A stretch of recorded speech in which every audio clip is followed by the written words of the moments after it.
Nah, kita akan menjelaskan tentang perencanaan RPPH.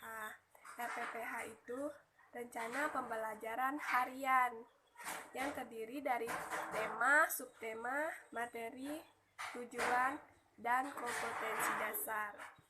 Itulah yang kita bahas pada pertemuan ini.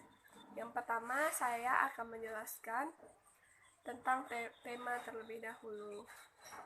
Dalam pembuatan RPPH, tentunya kita harus menentukan tema apa yang kita buat. Nah, di sini saya akan menjelaskan tentang tema.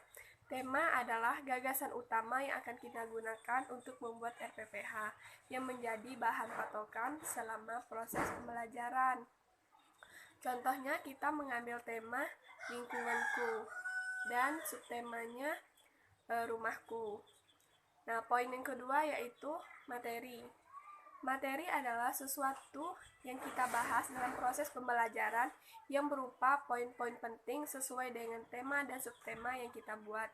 Contohnya tadi kita mengambil tema lingkunganku dan subtemanya rumahku. Di sini kita bisa mencontohkan tata cara bertamu. Nah, sebelum kita masuk ke rumah, hendaknya kita terlebih dahulu mengetuk pintu, lalu mengucapkan salam.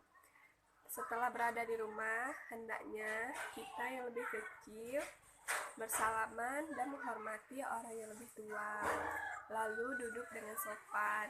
Nah, contoh yang kedua bisa kita ambil agar proses pembelajaran lebih menyenangkan.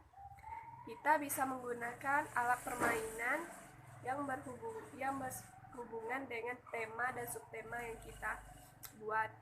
Di sini kita menggunakan tadi temanya lingkunganku dan rumahku. Kita bisa menggunakan cara tepuk juga untuk membuat anak-anak lebih tertarik dalam belajar. Di sini saya akan mencontohkan tepuk rumah. 1, 2, 3. Tepuk rumah di atas atap, di bawah lantai, di samping tembok, di depan pintu.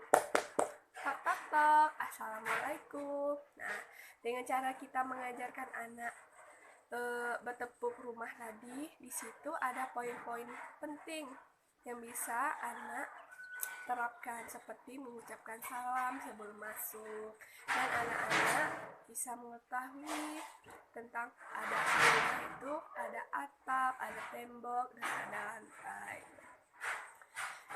Nah, poin yang ketiga yaitu tujuan. Tujuan dari kita menerapkan tujuannya agar proses pembelajaran yang diharapkan tercapai oleh peserta didik.